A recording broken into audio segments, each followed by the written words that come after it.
Picture this. An overconfident karate champ throws down the gauntlet to the one and only Bruce Lee, strutting like he's untouchable in front of a hyped-up crowd.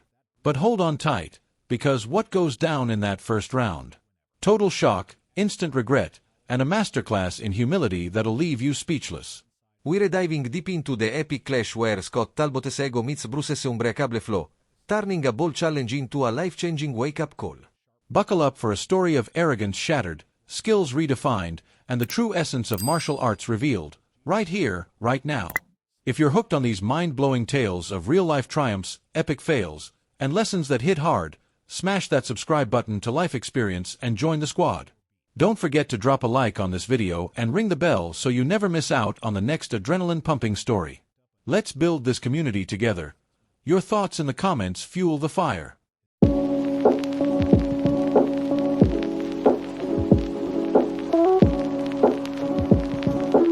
Ladies and gentlemen, buckle up because today we're stepping back into the gritty world of 1970s martial arts drama.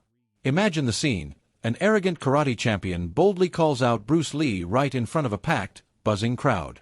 But oh man, what unfolds in that very first round? It leaves him absolutely stunned, drowning in a wave of regret that hits harder than any punch. Hey, if that Bruce guy is really all that, tell him to show up and spar with me. I'm ready anytime, anywhere. Those fiery words echoed across the gleaming, polished hardwood floors of the Challenger Dojo, hidden away in a bustling strip mall just off Ventura Boulevard in the heart of Los Angeles, back in 1970. At the epicenter of it all stood Scott Talbot, a lean, razor-sharp 20-year-old black belt with spiked blonde hair that screamed rebellion and a mouth that ran laps around even his lightning-fast fists. His GI, spotless white, sleeves rolled up high like he meant business, and emblazoned on his chest was a custom patch boldly declaring, "No mercy, no excuses." Scott was that fighter, the one everyone either dreamed of becoming or secretly plotted to take down.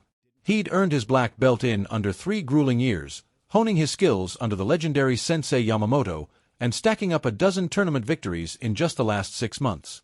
His kicks, Laser precise. his punches, Brutally vicious. and his confidence, sky-high, unchecked, and bordering on legendary hubris.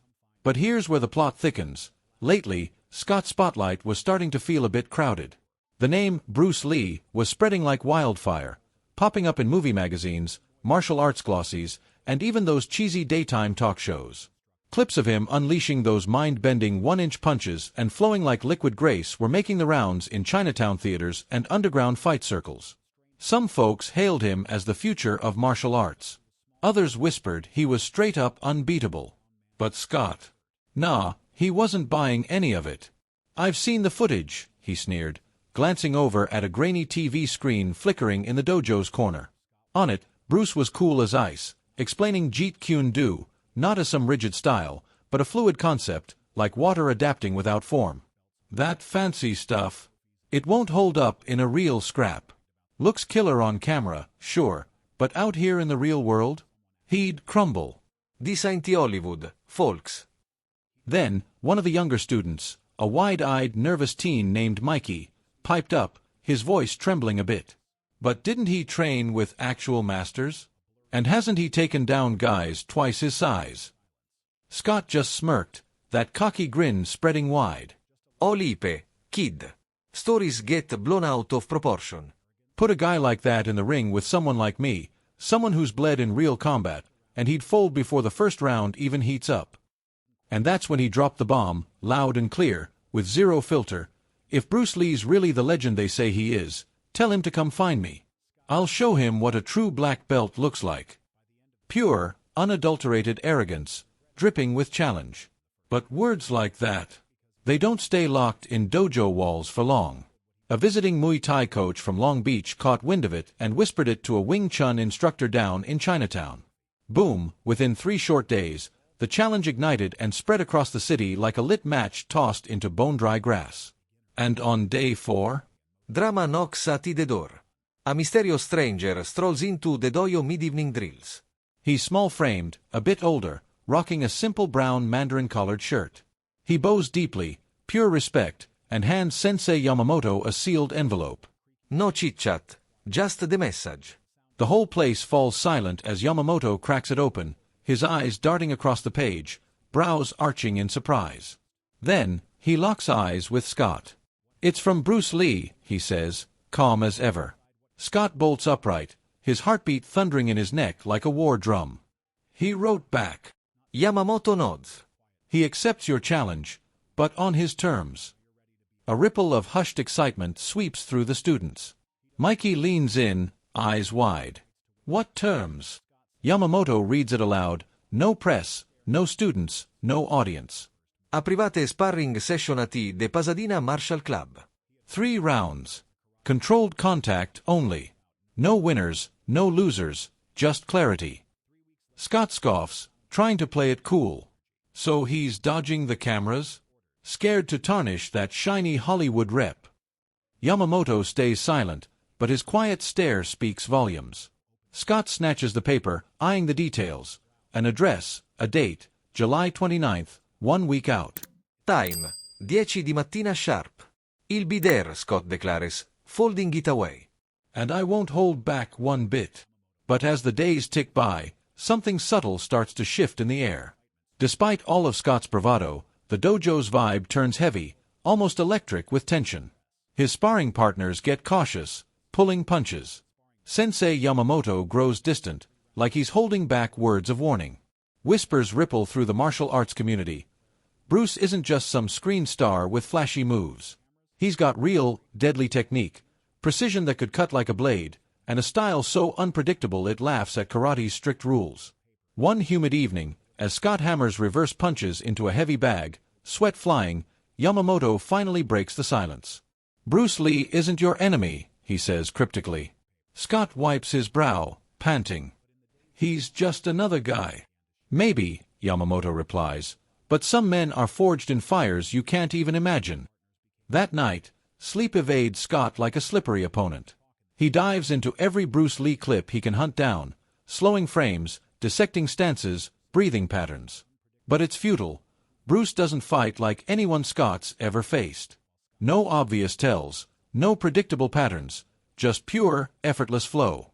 It creeps under his skin, not full-blown fear, but a nagging unease that gnaws at his edges. He buries it deep under brutal training sessions. More push-ups till his arms scream, more kata till dawn, shadow boxing at 2 a.m. under the dojo's dim lights. If he's facing Bruce Lee, he's going all in, no regrets, or so he thinks. The match day dawns fast and fierce. Scott rolls up to the Pasadena Martial Club armed with just his mouthguard and gloves. The place is tucked behind a bland row of offices, eerily quiet, no fanfare. He half expects paparazzi or at least a sneaky photographer. Instead, Ghost Town. Inside, only 4 souls. The timekeeper, Mr. Chang, Bruce's Wing Chun buddy, a silent G-F-M assistant, and the man himself, Bruce Lee. He's standing solo in the center, stretching in silence, clad in black kung fu pants and a plain white tank. Up close, he looks relaxed, almost underwhelming, small, unassuming. Scott's confidence surges back like a tidal wave. "This is him," he whispers to Mr. Chong, nodding skeptically. Chong nods. "He came alone." Scott chuckles under his breath. "Then this'll be over in a flash." Bruce approaches, bows deep with genuine respect, and says evenly, "Let's keep it clean and respectful." We both walk out upright. Scott nods curtly but skips the bow. "Respect's gotta be earned," he mutters. The timekeeper claps once, sharp and final. First round. Begin. Bruce stands still, a statue of calm. Scott advance, fists raised, breath steady. Then he charges and whiffs. His signature hook kick slices toward Bruce's shoulder, fast, clean, deadly. But poof, Bruce vanishes, shifting his weight, sidestepping the line, gliding just out of reach. Scott stumbles, catches himself, blinks in confusion. How's he already flanked? Bruce doesn't strike back. He just watches, breathing slow and measured. Scott rallies, unleashing a flurry. Left jab, low sweep, rising elbow. Zip, nothing lands. Bruce dodges like he's psychic, as if he'd rehearsed Scott's every move. The room's dead quiet. No crowd roars, no coaches barking, just soft foot shuffles and Bruce's occasional exhale. It's unnervingly serene. 30 seconds in, Scott grazes Bruce's rib with a back fist, barely a tap. Bruce doesn't he flinch, no ego flare. He pivots, drops low, and counters with a sidekick to Scott's thigh, light, but it jolts him back a full step, hitting like a revelation. Scott freezes. It's not pain, it's dawning truth. Bruce is reading him like an open playbook. With 20 seconds left, Bruce advances, not wildly, but with quiet command. Scott retreats, desperate for space, but Bruce closes in with a skip step. Feint to the face, tap. Kick toward the knee, tap. Palm strike halts inches from Scott's chest. Time crawls, ding. Round over. Scott stands there, winded, eyes bulging. Bruce bows, steps back, dry as a bone, no sweat, no rage, just zen. Mr. Chong offers water. How you feeling? Scott slumps down. He don't get it. He's not even hitting me hard. Chong smiles faintly. That's not the point, my friend. Scott stares at Bruce, now cross-legged and serene.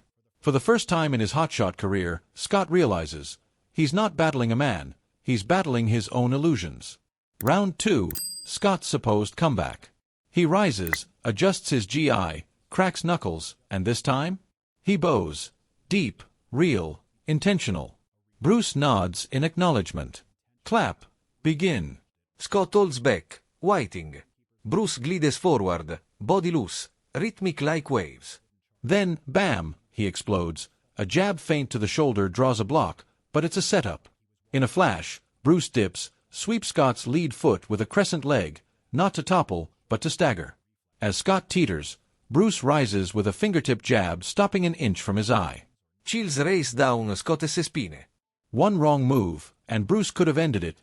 Blinding speed, surgical control, like he'd mapped every inch before the bell.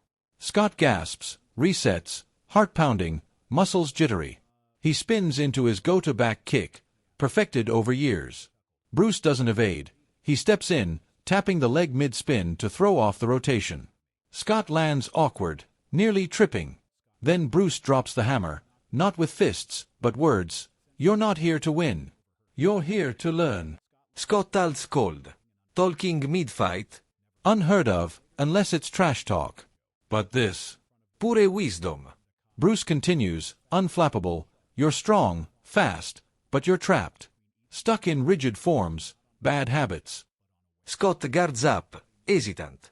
Bruce presses, not to hurt, but to provoke reaction. Sloppy jab, miss. Off-balance step, and Bruce is behind him again, like a shadow waiting patiently. 20 seconds, calls the timekeeper. Bruce eases off, lowers his stance, exhales deep. Be like water. Scott's GI soaks through, not from sweat alone, but crystal-clear regret crashing in. He'd felt it brewing in round 1, but now it's a tsunami. Not from bruises, but from being schooled, not fought. Ding, round send. Scott stands rooted, silent, breathing ragged.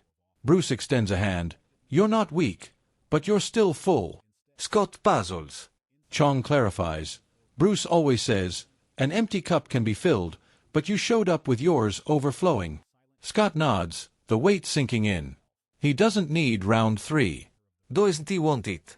By round 2's close, the regret's sealed, from that first bold call-out.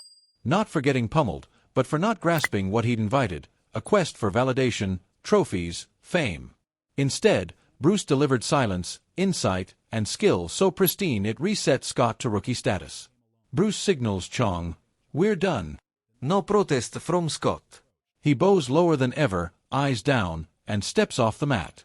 No jeering crowd, no flashing cameras, just a creaky gym, for quiet witnesses, and Bruce snagging a towel like it's no big deal. As Bruce heads out, Scott masters courage, white. Bruce turns. What now? Scott breathes deep. What happens next? Bruce arches a brow. Now you choose what kind of martial artist you wanna be. Scott blinks. I thought I already was one. Bruce smiles, warm, patient, zero smugness. You were. Now you're primed to be better. Chong adds softly, he doesn't fight to conquer. He fights to awaken. Scott sinks cross-legged on the mat, staring at his starting spot, lingering long after Bruce vanishes. He entered a champ. He leaves knowing his journey's just begun. Fast forward 3 weeks. The Challenger Dojo hums with fresh energy. Scott's transformed. No more barking at newbies, no mocking slip-ups, no bragging about wins or tournaments. He trains quiet, focused. When Yamamoto speaks, he absorbs every word. One evening post-class, Mikey sidles up nervously. So, did you really spar Bruce Lee? Scott chuckles. I met him. Did you win? Pause. Nah. But he beat something out of me. Mikey frowns. Like, knocked you out cold. Scott grins. Worse, he knocked the noise out of my head.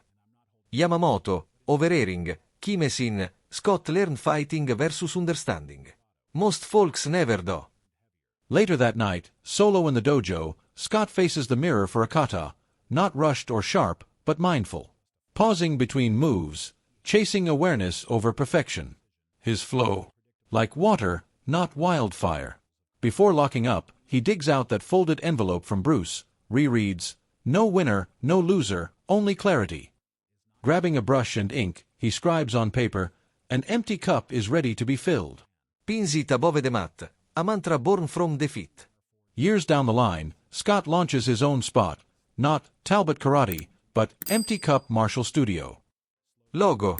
A subtle water ripple. No belt displays, no trophy cases. He never boasts about sparring Bruce, only mentions if pressed, he didn't fight me. He showed me how to stop fighting myself.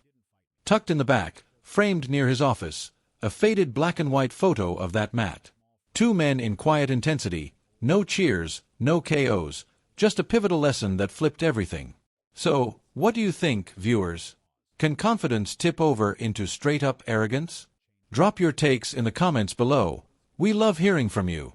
Thanks for tuning in, and stick around for more unforgettable stories that pack a punch. Hit like, subscribe, and let's keep the conversation going.